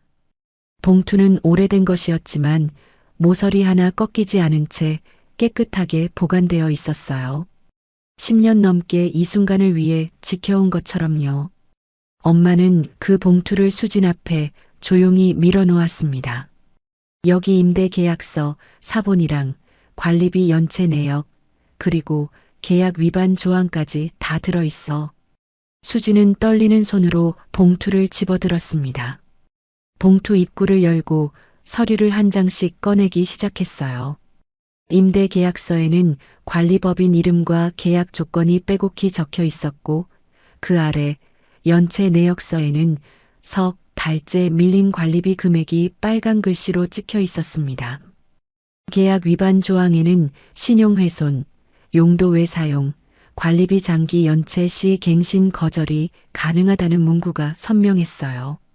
서류를 넘길수록 수진의 손떨림은 멈춰갔습니다. 글씨 하나하나를 읽을 때마다 머릿속이 선명해졌어요. 그동안 자기가 아무 힘도 없는 사람이라고, 시댁 앞에서 고개 숙이고 살 수밖에 없는 사람이라고 믿었던 게 얼마나 어리석었는지 깨닫기 시작했습니다. 아버지는 떠나면서도 딸을 빈손으로 내보내지 않았던 거예요. 수진이 몰랐을 뿐 힘은 처음부터 있었습니다. 엄마는 수진이 서류를 다 읽을 때까지 조용히 기다렸습니다. 그리고 수진이 마지막 장을 덮었을 때 천천히 입을 열었어요. 아버지가 남긴 건 돈만이 아니야. 사람과 자리를 남긴 거야. 관리법인 사람들, 세무사, 변호사까지 다 아버지가 생전에 연결해 놓은 사람들이야. 그걸 이제는 내가 너 자신을 위해 써야 해. 수지는 엄마를 바라봤습니다. 아버지가 병상에서 남편의 손을 잡고 믿어도 된다고 했을 때 아버지는 동시에 만약을 대비해 딸에게 방패를 남겨둔 거였어요. 사위를 믿되 딸이 무너지지 않을 장치를 따로 마련해 둔 겁니다. 수진의 눈에 뜨거운 것이 차올랐지만 이번에는 슬픔이 아니었습니다. 돌아가신 아버지에 대한 고마움이었고 동시에 그 마음도 모른 채 10년을 스스로 깎아내린 자기 자신에 대한 뼈아픈 자각이었어요. 수지는 서류 봉투를 두 손으로 꼭 쥐었습니다. 봉투의 거친 종이 질감이 손바닥에 선명하게 느껴졌어요. 폭우 속에서 떨기만 하던 여자가 아니라 내 자리를 되찾아야 하는 사람이라는 생각이 처음으로 또렷하게 머릿속에 박혔습니다. 수지는 낮게 숨을 골랐습니다. 코끝으로 깊이 들이마시고 입으로 천천히 내쉬었어요. 심장이 세차게 뛰었지만 두려움 때문이 아니었습니다. 봉투를 꼭 쥔 채 수지는 느꼈습니다. 비 오는 밤 수진을 문 밖에 세워두었던 그 집을 이번에는 수진이 문 밖으로 밀어낼 차례라는 거리요. 그날 밤 수진은 잠을 자지 않았습니다. 엄마가 건넨 서류 봉투를 열어 한 장씩, 한 줄씩 읽어내려갔어요. 스탠드 불빛 아래 임대 계약서의 글씨가 빼곡했고 처음에는 낯선 법률 용어들이 눈에 잘 들어오지 않았습니다. 하지만 두 번, 세 번 읽을수록 흐릿하던 머릿속이 서서히 선명해지기 시작했어요. 중요한 조항에는 밑줄을 치고 모르는 단어는 동그라미를 쳐서 따로 모아두었습니다. 새벽 4시가 넘어갈 무렵에는 계약서 전체의 구조가 한눈에 들어왔어요. 핵심은 명확했습니다. 관리비 연체와 신용훼손, 계약 조건 위반이 누적될 경우 임대인은 계약 갱신을 거절할 수 있다는 조항이 분명히 적혀 있었어요. 그리고 연체 내역서를 대조해 보니 시댁회사는 이미 석 달째 관리비를 밀리고 있었습니다. 수지는 그 숫자에 빨간 펜으로 동그라미를 치고 계약서의 해당 조항 옆에도 표시를 해두었어요. 손이 떨리지 않았습니다. 오히려 펜을 쥔 손끝에 힘이 들어갔어요. 어젯밤까지 울기만 하던 손이 지금은 서류 위에 밑줄을 긋고 있었습니다. 다음 날 아침 엄마는 수진이 밤을 새운 걸 알고도 쉬라는 말 대신 거실 탁자 위에 커피 2잔을 올려놓았습니다. 그리고 전화 2통을 걸었어요. 한 통은 관리법인 담당자에게, 한 통은 아버지 생전부터 거래해온 변호사에게요. 두 사람 모두 그날 오후에 친정집으로 왔습니다. 엄마는 그들 앞에서 차분하게 방향을 잡아주었어요. 감정으로 싸우면 져. 절차로 밀어붙여야 해. 변호사는 연체 내역과 계약 위반 사항을 하나씩 검토한 뒤 법적으로 충분히 갱신 거절이 가능한 상황이라고 확인해 주었습니다. 관리법인 담당자도 그동안 연체 독촉을 여러 차례 보냈지만 시댁 쪽에서 번번이 무시했다며 발송 기록과 수신 확인 내역까지 보여주었어요. 수지는 그 자리에서 모든 이야기를 메모했고 서류마다 날짜와 항목을 정리해 나갔습니다. 펜을 놀리는 수진의 손은 빨랐고 눈빛은 또렷했어요. 하지만 건물만으로는 부족했습니다. 퇴거 절차를 밟는다 해도 시간이 걸릴 터였고 그 사이에 남편이 다른 건물로 사무실을 옮기면 그만이었어요. 진짜 타격을 주려면 회사의 안쪽 사정을 알아야 했습니다. 어디가 약한지, 뭘 건드려야 흔들리는지를요. 수지는 박 대표를 찾아갔습니다. 박 대표는 아버지 생전에 같은 업종에서 오래 일한 사람이었어요. 아버지와 돈독한 사이였고 수진의 결혼식에도 왔던 분이었죠. 업계 사정이 밝았고 남편 회사의 거래 구조도 대략 꿰고 있었습니다. 수진이 연락하자 박 대표는 망설이지 않고 만남에 응했어요. 조용한 카페 구석 자리에서 마주 앉았을 때 박 대표는 수진의 얼굴을 보고 한동안 말을 잇지 못했습니다. 눈두덩이 부어 있고 볼이 푹 꺼져 있었으니까요. 박 대표는 물 한 잔을 먼저 건네고 수진이 말을 꺼낼 때까지 기다려 주었습니다. 수진이 남편 회사의 자금 흐름과 거래 구조를 알고 싶다고 하자 박 대표는 커피 잔을 내려놓고 낮은 목소리로 설명하기 시작했어요. 겉보기에는 번듯해 보이지만 실상은 그렇지 않아. 핵심 거래처 서너 곳에 매출 대부분을 의존하고 있고 은행 대출로 돌려 막기를 하고 있는 상태야. 그 거래처 중 하나만 빠져도 자금 흐름이 꼬이는 구조지. 수지는 고개를 끄덕이며 메모했습니다. 박 대표는 더 심각한 이야기를 꺼냈어요. 최근 남편이 회사 돈으로 개인 지출을 막아온 흔적이 있다는 거였습니다. 상간녀의 병원비, 생활비, 산후조리원 비용까지 회사 법인 카드와 운영 자금에서 빠져나간 정황이 포착되었다고요.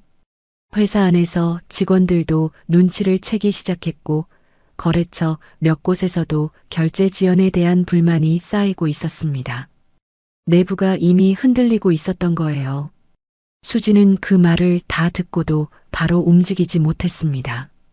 카페 창밖을 바라보며 한동안 아무 말도 하지 않았어요. 머릿속으로는 이해가 되었지만 가슴 한쪽에서 두려움이 올라왔습니다. 내가 정말 저 집을 흔들 수 있을까? 10년 동안 고개 숙이고 살았던 사람이 갑자기 칼을 들 수 있는 걸까? 서류와 정보가 있어도 실제로 행동으로 옮기는 건 전혀 다른 문제였어요. 손가락 끝이 다시 가늘게 떨리기 시작했습니다. 박 대표가 그 떨림을 보았는지 커피잔을 내려놓고 수진을 똑바로 바라보며 조용히 말했습니다. 수진아, 내가 약한 게 아니야. 너무 오래 참아서 자기 힘을 잊어버린 것뿐이야. 그 한마디가 수진의 가슴에 깊이 박혔습니다. 약한 게 아니라 잊어버린 거라는 말. 힘이 없는 게 아니라 쓰지 않았을 뿐이라는 말. 수진은 고개를 들어 박 대표를 바라봤고 입술을 꽉 다문 채 천천히 고개를 끄덕였습니다. 수진은 용기를 내 첫 거래처에 직접 연락했습니다. 박 대표가 알려준 연락처로 전화를 걸었고 떨리는 목소리였지만 최대한 차분하게 상황을 설명하려 했어요. 하지만 상대방의 반응은 싸늘했습니다. 부부 일에 끼고 싶지 않습니다. 저희는 거래 관계로만 연결된 사이니까요. 전화가 끊기고 수지는 한동안 휴대전화 화면만 내려다보며 움직이지 못했습니다. 그 짧은 거절이 수진을 다시 바닥으로 끌어내렸어요. 아, 역시 안 되는 건가? 내가 나서봤자 달라지는 건 없는 건가? 수진은 건물 앞 계단에 주저앉아 한동안 숨도 제대로 쉬지 못했습니다. 고개를 숙이고 두 손으로 무릎을 감싸 쥔 채 눈앞이 다시 어두워지는 것 같았어요. 얼마나 지났을까요? 박 대표가 다가와 옆에 앉았습니다. 수진의 어깨를 다독이거나 위로하지 않았어요. 대신 정면을 바라보며 단호하게 물었습니다.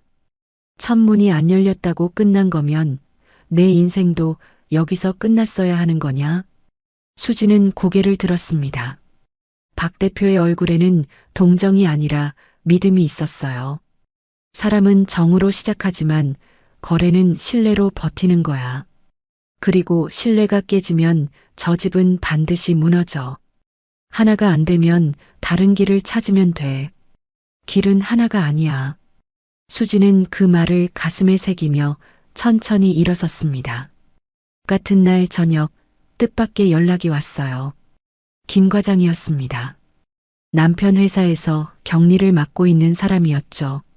김 과장은 인적이 드문 골목에서 수진을 만났고 주위를 두어 번 둘러본 뒤 코트 안주머니에서 작은 봉투 하나를 꺼내 건넸어요.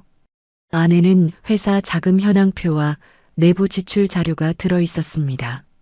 사모님, 지금 회사가 겨우 버티는 상태예요.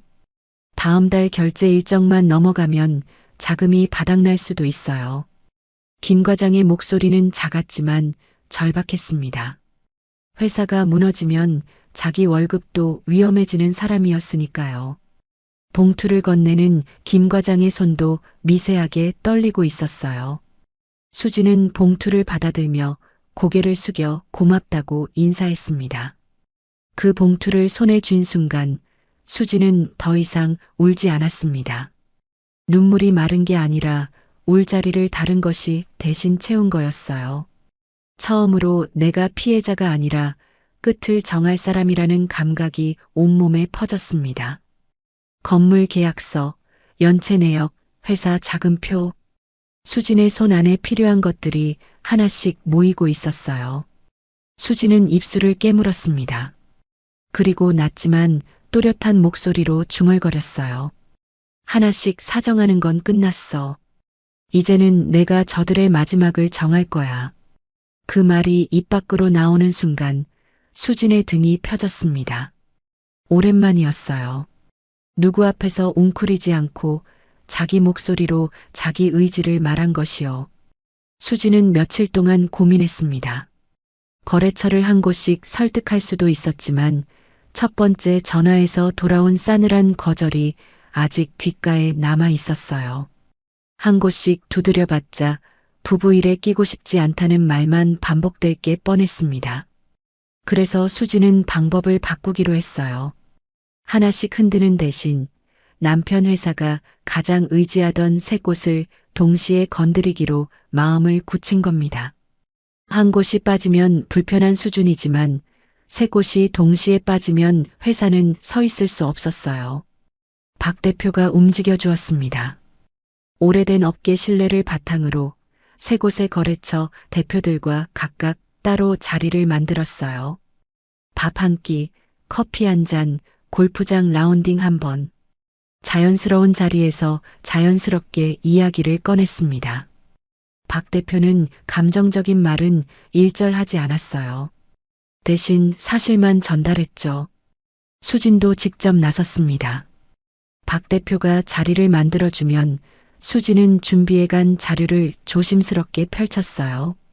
최근 납품 지연이 잦아진 이유, 결제가 자꾸 밀리는 배경, 회사 내부 자금이 불안정한 정황, 그리고 대표가 회사 돈을 사적으로 유용한 가능성까지요. 수지는 목소리를 높이지 않았습니다. 떨리는 걸 들킬까봐 일부러 천천히 말했고 서류를 가리키며 숫자로 설명했어요. 감정이 아니라 사실로 말하자 거래처 대표들의 표정이 하나둘 굳어가기 시작했습니다. 며칠 뒤 남편 회사에 공문 3장이 동시에 도착했습니다. 세 곳의 핵심 거래처에서 납품 보류를 통보한 거였어요. 같은 날, 같은 시간대예요. 남편은 사무실 책상 위에 놓인 공문 3장을 번갈아 들여다봤습니다. 첫 번째를 읽을 때는 미간을 찌푸렸고 두 번째를 읽을 때는 의자에서 몸을 앞으로 기울였고 세 번째를 읽을 때는 손이 눈에 띄게 떨리기 시작했어요. 얼굴색이 종이처럼 창백해졌고 이마에 식은땀이 맺혔습니다. 공문을 잡고 있는 손가락 끝이 하얗게 질려 있었어요. 사무실 분위기가 순식간에 얼어붙었습니다. 직원들은 대표방에서 나온 남편의 표정을 보고 뭔가 심상치 않다는 걸 눈치챘어요. 서로 눈만 마주치고 말을 아꼈고 복도에서는 속삭이는 소리가 자주 들렸습니다. 대표가 개인 문제로 회사를 말아먹고 있다는 소문이 점심시간도 되기 전에 사무실 전체에 퍼졌어요. 누가 먼저 꺼냈는지는 알 수 없었지만 한번 퍼진 소문은 걷잡을 수 없었습니다. 창고 쪽 상황은 더 심각했습니다. 거래가 보류되면서 나가야 할 물건이 나가지 못했고 일부는 반품까지 들어오기 시작했어요. 반품된 상자가 하나둘 쌓이기 시작하더니 며칠 만에 창고 한쪽 벽을 채울 만큼 늘어났습니다. 지게차가 오가던 소리 대신 사람들 한숨 소리가 더 크게 들린다는 말이 직원들 사이에서 돌 정도였어요. 김 과장은 그때 사무실 안 분위기를 이렇게 전해왔어요. 남편이 공문을 책상 위에 내려놓고 대표방 문을 닫았는데 유리병 너머로 남편이 두 손으로 얼굴을 감싸쥐고 한참을 그렇게 앉아 있었다고요. 아무도 문을 두드리지 못했고 전화벨이 울려도 받는 사람이 없었다고 합니다. 사무실 전체가 숨을 죽이고 있었어요. 남편은 급하게 거래처를 찾아다니기 시작했습니다. 직접 차를 몰고 가서 사정을 했어요. 예전 같으면 전화 한 통이면 해결됐을 일이었지만 이미 신뢰가 흔들린 뒤였습니다. 거래처 대표들은 남편의 전화를 받지 않거나 만나주더라도 상황을 지켜보겠다는 말만 반복했어요. 확답을 주는 곳은 단 한 곳도 없었습니다. 남편은 차 안에서 핸들을 두 손으로 잡은 채 한참을 앉아 있었다고 나중에 김 과장이 전해주었어요. 시댁 안쪽 분위기도 흔들리기 시작했습니다. 시어머니는 처음에는 대수롭지 않다는 듯 버텼어요. 고작 거래 몇 군데 끊긴 게 뭐 대수냐? 다시 붙이면 되지. 하지만 남편이 퇴근 후 거실 소파에 앉아 공문을 들여다보는 모습을 보고 입을 다물었습니다. 남편의 손이 떨리고 있었으니까요. 서류를 잡고 있는 그 손이 미세하게 흔들리는 걸 보는 순간 시어머니의 얼굴에서도 여유가 사라졌어요. 입꼬리가 내려갔고 아들 얼굴을 빤히 쳐다보다가 부엌으로 들어가 아무 말 없이 물만 끓이기 시작했다고 합니다. 상간녀는 더 직접적이었습니다. 아이를 안은 채 거실에서 남편에게 자꾸 물었어요. 회사 괜찮은 거 맞아? 나한테는 솔직히 말해줘. 한 번도 아니고 두 번, 세 번. 같은 질문을 반복할 때마다 시어머니의 눈이 상간녀 쪽을 향했어요. 불안한 눈빛이었지만 그 안에는 짜증도 섞여 있었습니다. 손주를 얻었다며 들떠있던 것이 엊그제였는데 그 기쁨이 채 마르기도 전에 돈 걱정이 들이닥친 거였어요. 상간녀의 불안한 질문은 시어머니의 불안에 기름을 부었고 거실 공기는 날이 갈수록 무거워졌습니다. 시동생도 불안하기는 마찬가지였어요. 슬그머니 형 눈치를 보며 회사 장부를 뒤적이기 시작했는데 그 이유는 따로 있었습니다. 자기가 몰래 쓴 회사법인 카드 내역이 들통날까봐 안절부절 못했던 거예요. 회사가 잘 돌아갈 때는 묻혔던 것들이 자금이 말라가니까 하나씩 수면 위로 올라올 판이었습니다. 시동생은 장부를 넘기다 말고 형 방 쪽을 힐끗 쳐다봤고 그 눈에는 걱정보다 공포가 더 짙게 깔려 있었어요. 한 지붕 아래 4명의 어른이 있었지만 누구 하나 서로를 위로하지 않았습니다. 각자의 불안과 각자의 계산만이 거실 공기를 채우고 있었어요. 겉으로는 한 가족이었지만 안에서부터 이미 금이 가고 있었습니다. 같은 시간 관리법인 사무실에서는 조용히 다음 단계가 준비되고 있었습니다. 변호사와 담당자가 계약 위반과 관리비 연체 자료를 빠짐없이 정리하고 있었고 퇴거 절차에 필요한 서류가 하나씩 갖춰지고 있었어요. 수지는 아직 이 카드를 꺼내지 않았습니다. 지금은 거래처만으로 충분했어요. 건물 카드는 마지막에 꺼낼 생각이었습니다. 수지는 친정방 작은 책상 앞에 앉아 그 모든 소식을 들었습니다. 박 대표가 전하는 업계 반응, 김 과장이 몰래 알려주는 사무실 분위기, 관리법인 담당자가 보내오는 절차 진행 상황. 수지는 메모장에 하나씩 적어가며 상황을 정리했어요. 문득 폭우 속 대문 앞에 주저앉아 있던 자기 모습이 떠올랐습니다. 빗물에 젖어 무릎까지 물이 차올랐던 그 바닥 안에서 들리던 웃음소리, 눈이 마주치고도 고개를 돌려버린 남편의 얼굴. 그 장면이 선명하게 지나갔지만 이번에는 흔들리지 않았어요. 가슴이 아프기는 했지만 그 아픔을 삼키고 눈을 뜨는데 이제는 3초도 걸리지 않았습니다. 오히려 이런 생각이 들었어요. 그 집이 이제야 비를 맞기 시작했구나. 수진이 맞았던 비를, 수진이 흘렸던 눈물을 저 집이 이제야 조금씩 대신 맞고 있었습니다. 그 생각이 드는 순간 오래 눌려있던 돌이 하나 빠진 것처럼 숨이 한결 편해졌어요. 수지는 메모장을 덮고 펜을 내려놓았습니다. 창밖에는 해가 지고 있었고 하늘이 붉게 물들어가고 있었어요. 수지는 그 하늘을 바라보며 처음으로 확신했습니다. 이건 조용히 시작한 복수가 아니었어요. 되돌릴 수 없는 붕괴가 이미 시작된 거였습니다. 그리고 아직 꺼내지 않은 카드가 남아 있었어요. 건물이라는 가장 무거운 카드가요. 세 곳의 거래처가 한꺼번에 멈춰서자 남편 회사의 자금 흐름은 수진이 예상했던 것보다 훨씬 빠르게 말라가기 시작했습니다. 거래처가 납품을 보류한다는 건 단순히 물건이 안 들어온다는 뜻이 아니었어요. 매일 들어와야 할 돈이 끊긴다는 뜻이었습니다. 돈이 들어오지 않으니 나가야 할 돈도 막혔고 결제 일정이 도미노처럼 꼬이기 시작했어요.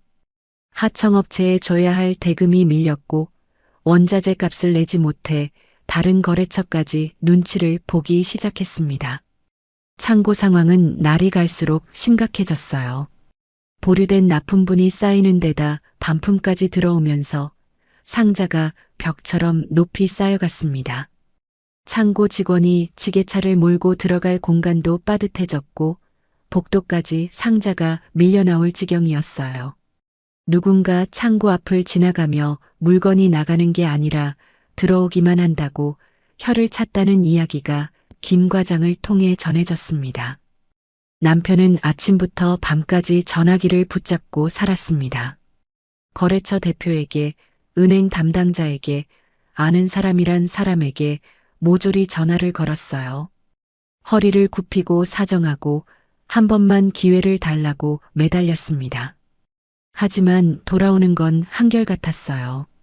상황을 좀 더 지켜보겠다는 말, 아니면 짧은 침묵 끝에 끊어지는 전화음뿐이었습니다. 예전에는 남편이 전화 한 통이면 풀렸던 일들이 이제는 10통을 걸어도 꿈쩍하지 않았어요. 어느 거래처에서는 전화를 받자마자 대놓고 물었다고 합니다. 대표님, 회사에서 사적으로 돈 뺏으셨다는 이야기가 도는데 그게 사실입니까? 남편은 아무 말도 하지 못했어요. 전화기를 든 채 입만 벌렸다 닫았다를 반복했고 상대방은 침묵을 답으로 받아들이고 전화를 끊어버렸습니다. 신뢰라는 게 한번 깨지면 전화 몇 통으로 돌아오지 않는다는 걸 남편은 그제야 온몸으로 배우고 있었습니다. 직원들 사이에서는 더 무서운 소문이 돌기 시작했어요. 다음 달 급여가 밀릴지도 모른다는 이야기였습니다. 처음에는 물류팀 쪽에서 나왔다가 하루 만에 영업팀, 격리팀까지 퍼졌어요. 사무실 분위기는 눈에 띄게 얼어붙었고 회의 시간에도 아무도 먼저 입을 열지 않았습니다. 남편이 사무실을 지나갈 때마다 직원들은 고개를 숙이거나 모니터를 바라봤지만 그 눈빛에는 존경이 아니라 불안과 원망이 깔려 있었어요. 이력서를 몰래 고쳐 쓰는 직원이 있다는 소문까지 돌았습니다. 시댁 안쪽은 사무실보다 더 심하게 흔들리고 있었어요. 시어머니는 며칠 전까지만 해도 손주를 얻었다며 들떠있던 사람이었습니다. 그런데 돈 이야기가 나오기 시작하자 사람이 달라졌어요. 말투가 날카로워졌고 눈빛이 서늘해졌고 상간녀가 숨만 쉬어도 짜증을 내기 시작했습니다. 아기가 울면 왜 울음을 못 그치게 하느냐며 따졌고 분유값이 많이 든다는 말에는 입술을 꽉 깨물며 돌아앉았어요. 며칠 전까지 장손이라며 품에 안던 사람이 이제는 그 아이에게 드는 돈이 아까운 얼굴이었습니다. 상간녀도 변하기 시작했습니다. 처음에는 불안할 때마다 울기만 했어요. 남편의 소매를 잡고 괜찮은 거냐며 눈물을 흘렸고 시어머니 앞에서는 조용히 고개를 숙이고 있었죠. 하지만 며칠이 지나자 본색이 드러나기 시작했어요. 울음이 짜증으로 바뀌었고 짜증은 곧 따짐으로 변했습니다. 밥상 앞에서도 이 집 정말 괜찮은 거 맞아요? 라고 노골적으로 물었고 대답이 시원치 않으면 입꼬리를 비틀며 젓가락을 내려놓았어요. 남편이 괜찮다고 하면 괜찮으면 왜 매일 얼굴이 그래요? 라고 받아쳤고 시어머니가 신경 쓰지 말라고 하면 한숨을 내쉬며 아기 분유통을 흔들어 보였습니다. 분유가 얼마 남지 않았다는 무언의 압박이었어요. 어느 날 저녁이었습니다. 거실에 시어머니와 남편 상간녀가 함께 앉아 있었어요. 아기를 무릎 위에 올려놓은 상간녀가 아무렇지 않다는 듯 입을 열었습니다. 형님은 애도 없으면서 왜 아직 그 집에 있었어요? 가진 것도 없는 사람이 자리만 차지하고 있었으니 이렇게 된 거 아니에요? 형님이라고 부른 건 수진을 가리킨 거였어요. 상간녀의 입에서 수진 이야기가 나올 줄은 시어머니도 몰랐을 겁니다. 시어머니의 얼굴이 순식간에 굳어버렸어요. 젓가락을 쥔 손에 힘이 잔뜩 들어갔고 눈동자가 가늘게 떨렸습니다. 참고 있던 분노가 한꺼번에 터져나왔어요. 내가 들어오고 이 집안이 다 망하는 거야. 내가 발을 들이기 전까지는 이런 일 없었어. 시어머니가 악을 쓰며 손가락으로 상간녀를 가리켰습니다. 목소리가 갈라졌고 입꼬리가 경련하듯 떨렸어요. 하지만 상간녀도 지지 않았습니다. 그러면 애 있는 나부터 챙겨야 하는 거 아니에요? 손주 하시더니 이제 와서 나한테 뭐라고 하시는 거예요? 상간녀의 목소리에는 눈물도 응석도 없었습니다. 차갑고 계산적인 목소리였어요. 두 사람의 싸움은 순식간에 막장으로 번졌고 거실은 독한 말이 벽을 튕기며 오가는 전쟁터가 되어버렸습니다. 시어머니는 내년이라는 말까지 내뱉었고 상간녀는 아기를 더 세게 안으며 그러면 나가라고 하세요 한 번이라고 쏘아붙였어요. 남편은 그 사이에서 아무 말도 못한 채 서 있었습니다. 소파 팔걸이를 잡고 서 있는 남편의 어깨는 축 늘어져 있었고 눈은 허공을 바라보고 있었어요. 어머니와 그 여자 사이에서 어느 편을 들 수도 빠져나갈 수도 없는 사람의 모습이었습니다. 시동생은 그 광경을 부엌 쪽에서 지켜보다가 슬그머니 자기 방으로 들어갔어요. 형 탓이라고 중얼거리면서요. 가족을 걱정하는 게 아니라 이 난리 속에서 자기만 빠져나갈 구멍을 찾고 있는 얼굴이었습니다. 김 과장이 그날 밤 수진에게 연락해 왔어요. 목소리가 평소보다 더 낮았습니다. 사모님, 회사 계좌 잔액이 위험한 수준까지 줄었어요. 다음 달만 넘어가면 직원 급여하고 하청 대금이 동시에 흔들릴 수 있어요. 솔직히 말씀드리면 지금 상태로 2달을 버틸 수 있을지 모르겠어요. 수지는 그 말을 듣고도 서두르지 않았습니다. 전화를 끊고 책상 위에 펼쳐놓은 메모장을 바라보며 조용히 앉아 있었어요. 시댁이 돈 때문에 스스로 서로를 물어뜯고 있다는 사실이 차갑지만 명확하게 머릿속에 들어왔습니다.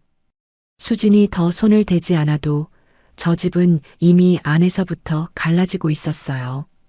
손주를 앞세워 수진을 쫓아냈던 시어머니가 이제는 그 손주 때문에 상간녀와 싸우고 있었고, 아내를 버리고 찾아간 여자에게서 남편은 위로 대신 추궁을 받고 있었습니다.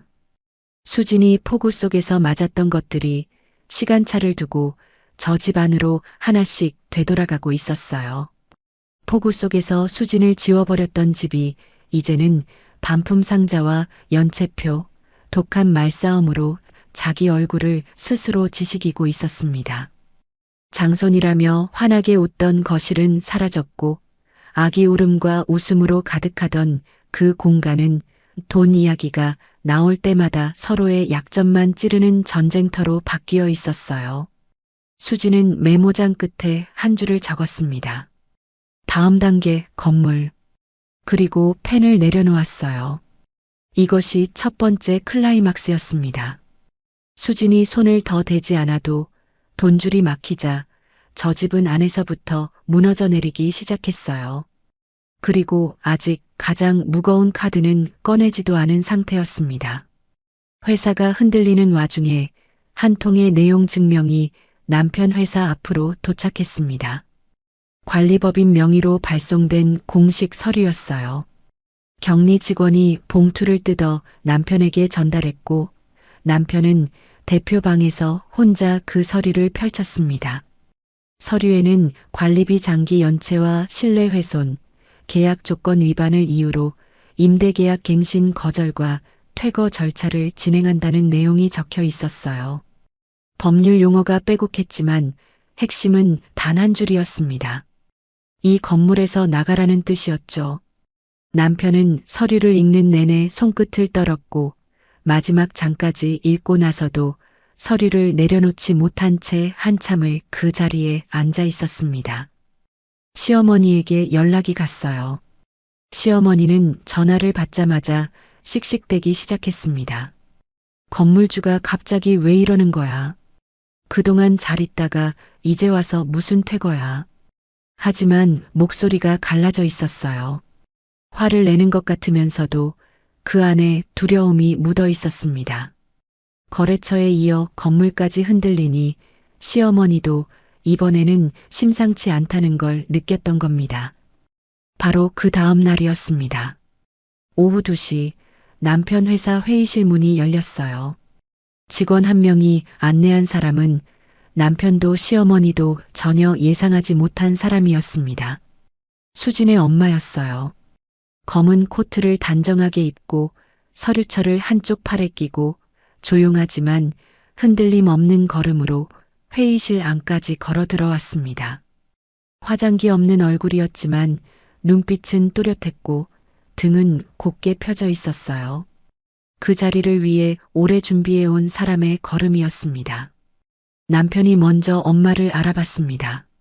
하지만 왜 장모가 이 자리에 있는지 전혀 이해하지 못한 얼굴이었어요. 뒤따라 들어온 시어머니도 마찬가지였습니다. 두 사람 모두 멍한 얼굴로 엄마를 바라봤고 회의실 안에는 어색하고 팽팽한 침묵이 흘렀어요. 엄마는 말없이 서류철을 테이블 위에 내려놓았습니다. 탁 하고 서류가 테이블에 닿는 소리가 회의실 안에 울렸어요. 그리고 의자에 앉지 않은 채 서서 남편과 시어머니를 똑바로 바라보며 입을 열었습니다. 대리인으로 온 게 아닙니다. 이 건물의 실제 소유주로 왔어요. 회의실 안이 순식간에 얼어붙었습니다. 남편의 눈이 크게 떠졌어요. 엄마의 얼굴을 보다가 테이블 위 서류철을 보다가 다시 엄마 얼굴로 시선을 옮겼습니다. 입이 벌어졌지만 아무 소리도 나오지 않았어요. 시어머니는 엄마가 무슨 말을 했는지 이해하는데 몇 초가 더 걸렸습니다. 소유주라는 단어가 머릿속에 들어온 순간 시어머니의 얼굴에서 혈색이 빠져나갔어요. 무슨 소리예요? 이 건물이 당신 거라고요? 시어머니가 떨리는 목소리로 물었습니다. 엄마는 서류철을 열어 임대계약서 원본과 등기부등본 사본을 테이블 위에 펼쳐 보였어요. 소유주 이름, 관리법인 위임 내역, 임대계약 체결일까지 전부 적혀 있었습니다. 돌아가신 수진이 아버지가 이 건물을 제 앞으로 남겼어요. 사위 자존심 상할까봐 건물주라는 사실을 절대 밝히지 말자고 했고, 그래서 지금까지 숨겨왔습니다. 엄마의 목소리는 조용했지만 단단했어요. 한 글자도 흔들리지 않았습니다. 남편은 서류 위에 글씨를 읽다가 고개를 들었고, 다시 서류를 내려다봤고, 또다시 엄마를 올려다봤어요. 믿을 수 없다는 표정이었지만 서류는 거짓말을 하지 않았습니다. 엄마는 한 발 앞으로 다가서며 말을 이었어요. 원래는 끝까지 말하지 않을 생각이었어요. 수진이가 그 집에서 잘 살기만 하면 죽을 때까지 비밀로 가져가려고 했어요. 거기서 엄마는 한 박자 쉬었습니다. 숨을 한 번 들이쉬고 남편의 눈을 똑바로 바라보며 말했어요. 그런데 비 오는 밤에 내 딸을 문 밖에 세워두고 안에서 다른 여자랑 웃고 있더라고요. 더는 참을 이유도 봐줄 이유도 없어졌어요. 그 말이 끝나는 순간 시어머니의 다리에서 힘이 빠졌습니다. 서 있지 못하고 뒤에 있던 의자에 털썩 주저앉았어요.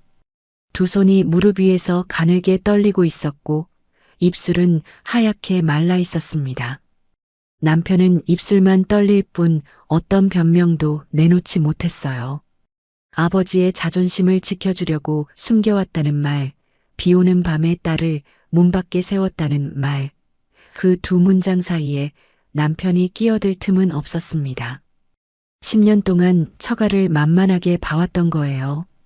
힘없는 장모, 가진 것 없는 친정이라고 얕잡아 봤는데 정작 자기가 매달 임대료를 내며 일하던 건물이 그 장모의 것이었다니요. 남편의 얼굴에서 당황, 수치, 공포가 물결치듯 번갈아 지나갔습니다. 엄마는 더 이상 말하지 않았어요. 서류철을 테이블 위에 남겨둔 채 왔을 때와 같은 조용한 걸음으로 회의실을 나갔습니다. 뒤에서 시어머니가 뭔가 말하려 했지만 엄마는 돌아보지 않았어요. 그 소식은 빠르게 시댁 집안까지 퍼졌습니다. 상간녀의 귀에도 들어갔어요. 건물주가 장모라는 것, 퇴거 절차가 시작되었다는 것, 회사가 건물에서 쫓겨날 수 있다는 것. 상간녀는 그 이야기를 듣자마자 표정이 변했습니다. 놀라거나 슬퍼하는 게 아니었어요. 계산하는 얼굴이었습니다.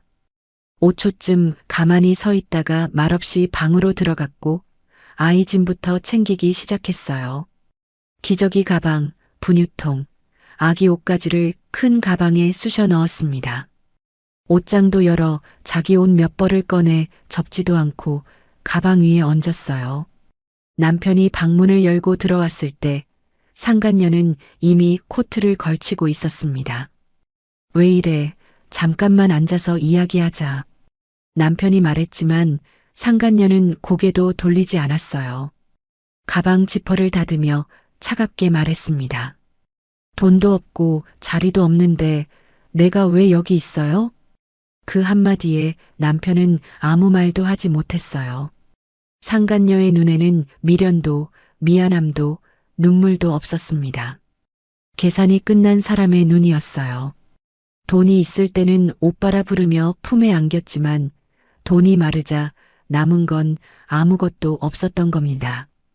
남편이 팔을 잡았지만 상간녀는 뿌리쳤어요.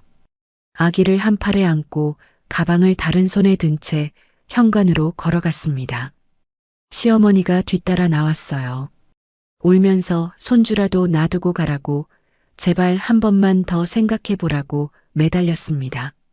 상간녀의 코트 자락을 잡았다가 놓쳤고 다시 가방 끈을 잡았다가 뿌리쳐졌어요. 며칠 전까지 내가 들어오고 집안이 망한다고 악을 썼던 사람이 이제는 현관 바닥에 주저앉아 울며 붙잡고 있었습니다. 하지만 상간녀는 한 번도 돌아보지 않았어요. 현관문이 닫혔고 구두 소리가 계단을 따라 멀어져 갔고 그 소리가 완전히 사라진 뒤에도 시어머니는 한참 동안 닫힌 문만 바라보고 있었습니다. 거실에는 남편과 시어머니만 남았습니다. 시어머니는 닫힌 현관문을 바라보며 서 있었고 남편은 소파에 앉아 두 손으로 얼굴을 감싸쥐고 있었어요. 아무도 말하지 않았습니다. 텔레비전도 꺼져 있었고 아기 울음소리도 사라졌고 웃음소리는 이미 오래전에 끊겨 있었어요. 집안에는 정적과 공포만 남아 있었습니다. 남편이 믿었던 가짜 가족은 돈과 자리 앞에서 이렇게 허무하게 무너졌습니다. 건물에서 쫓겨나고 상간녀에게도 버림받은 그날, 저 집은 처음으로 돈이 아니라 가족이라는 이름까지 잃기 시작했어요. 모든 것이 한꺼번에 닥치자 남편은 더 이상 버틸 곳이 없어졌습니다. 회사도 건물도 여자도 손에 쥐고 있던 것이 전부 빠져나간 뒤에야 남편은 결국 수진을 찾아왔어요. 그것도 전화나 문자가 아니라 친정집 마당까지 직접 찾아왔습니다. 그날은 흐린 날이었어요. 비가 올 듯 말 듯 하늘이 낮게 내려앉아 있었고 바람이 차가웠습니다. 수진이 방 안에서 창밖을 보고 있는데 대문 쪽에서 인기척이 났어요. 커튼 사이로 내다보니 남편이 서 있었습니다. 양복은 구겨져 있었고 넥타이는 풀려 한쪽으로 늘어져 있었어요. 며칠 동안 제대로 씻지도 자지도 못한 사람의 모습이었습니다. 남편은 대문을 열고 마당 한가운데까지 걸어 들어오더니 거기서 무릎을 꿇었습니다. 콘크리트 바닥 위에 두 무릎을 꿇고 고개를 숙였어요. 축 늘어진 어깨가 비에 젖은 개처럼 처져 있었습니다. 이미 이웃집 담장 너머로 몇 사람이 그 모습을 보고 있었어요. 빨래를 널다 말고 화분에 물을 주다 말고 하던 일을 멈추고 이쪽을 바라보고 있었습니다. 남편의 체면은 바닥에 떨어져 있었고 그걸 알면서도 무릎을 꿇은 건 정말로 다른 방법이 없었기 때문이었어요. 잘못했어. 내가 다 잘못했어. 남편의 목소리가 갈라져 있었습니다. 하지만 수지는 그 목소리에서 진심보다 비겁함을 먼저 들었어요. 남편은 고개를 숙인 채 말을 이었습니다. 그땐 상황이 너무 급했어. 아이가 생겨서 일이 커졌어. 어머니가 그러자고 해서. 마지막까지 누군가의 탓이었습니다. 상황 탓, 아이 탓, 시어머니 탓. 자기 입으로 잘못했다고 하면서도 왜 그럴 수밖에 없었는지를 설명하느라 바빴어요. 그건 사과가 아니라 변명이었습니다. 무릎을 꿇고도 끝까지 책임을 피하려는 사람의 말이었어요.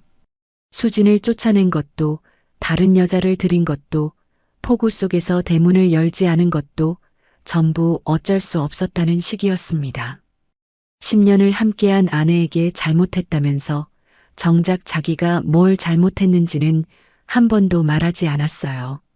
이 사람은 끝까지 이런 사람이었구나. 수지는 남편의 숙인 뒤통수를 바라보며 그걸 확인했습니다. 시어머니도 뒤따라왔습니다. 대문 앞에서 망설이다가 안으로 들어왔는데 평소의 당당함은 어디에도 없었어요. 허리가 구부러져 있었고 눈이 부어 있었고 입술이 마른 채 갈라져 있었습니다. 수진 앞에 와서 두 손을 모으고 흐느꼈어요. 수진아, 한 번만 돌아와 줘라. 어머니가 잘못했다. 한 번만. 하지만 시어머니의 그 얼굴에는 후회보다 당장 살 길이 막힌 공포가 더 짙게 어려 있었습니다. 미안해서 우는 게 아니었어요. 건물을 잃고 회사를 잃고 상간녀마저 떠나버린 상황에서 수진이 돌아오지 않으면 진짜 끝이라는 걸 아니까 울고 있었던 겁니다. 수진에게 돌아와 달라는 말은 용서를 구하는 말이 아니라 구명줄을 던져달라는 말이었어요.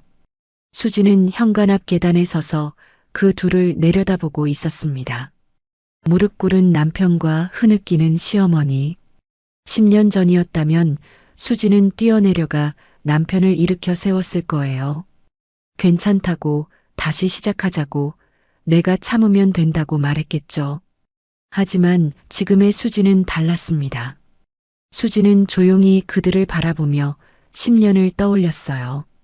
병원에서 돌아올 때마다 들었던 시어머니의 한숨, 밥상에서 숨만 쉬듯 앉아 있었던 수많은 저녁, 명절마다 좋은 소식 없느냐는 질문에 웃으며 넘겨야 했던 밤, 남편 휴대전화에서 본 메시지를 모른 척했던 새벽, 그리고 폭우 속에서 대문을 두드리며 떨었던 그날. 그 모든 장면이 파노라마처럼 지나갔지만 이상하게도 더는 손이 떨리지 않았어요. 가슴이 아프지 않다는 건 아니었습니다.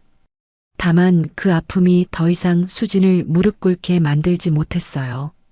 예전에는 아프면 참았고, 참으면 자기 탓을 했고, 자기 탓을 하면 더 낮아졌습니다. 하지만 지금은 달랐어요. 수진은 처음으로 완전히 감정이 아니라 선택의 자리에서 그들을 보고 있었습니다. 수진은 입을 열었어요. 목소리는 낮았지만 또렷했고 한 글자도 떨리지 않았습니다. 아이를 못 낳은 건 죄가 아니에요. 사람을 버리고 짓밟은 게 죄예요. 남편은 그 말에 고개를 더 깊이 숙였습니다. 이마가 거의 바닥에 닿을 만큼이었어요. 시어머니는 울음을 멈추고 수진을 올려다봤습니다. 수진아, 사람 하나 살리는 셈 치고 한 번만 봐줘라. 응? 시어머니의 마지막 비굴함이었습니다. 사람을 살려달라는 말이 10년 동안 사람을 죽이듯 짓눌러왔던 입에서 나왔어요. 수진은 그 말을 듣고도 표정이 변하지 않았습니다. 비 오는 밤에 대문 앞에 저를 세워뒀을 때 이미 모든 건 끝났어요. 그때 제 마음도 함께 죽었어요. 그 말을 하는 수진의 눈에는 눈물이 없었습니다. 분노도 슬픔도 원망도 아닌 이미 끝난 것을 확인하는 사람의 눈이었어요. 그때 엄마가 현관문을 열고 수진 옆에 조용히 섰습니다. 아무 말 없이 봉투 하나를 수진에게 건넸어요. 수진은 봉투를 받아 열지 않은 채 남편을 똑바로 바라봤습니다. 그 안에는 예전 병원 검사와 관련된 기록 사본이 들어 있었어요. 수진은 남편의 눈을 한치의 흔들림 없이 마주보며 말했습니다. 적어도 그 아이가 정말 당신 아이인지부터 확인해봐요.